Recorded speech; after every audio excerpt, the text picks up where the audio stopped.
How to change system navigation on your Android phone. Hello guys, in today's video I'm going to show you how to change system navigation easy and fast. So all what you have to do is go to your settings like this and then scroll down and click on this system option right here and then click on system navigation as you can see. After you click on it, you will find some options. Now you can choose between these as you can see from here.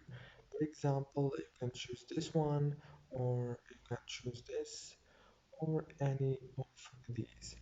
If this video was helpful, please don't forget to like, subscribe, and thank you so much for watching this video until the end. See you later.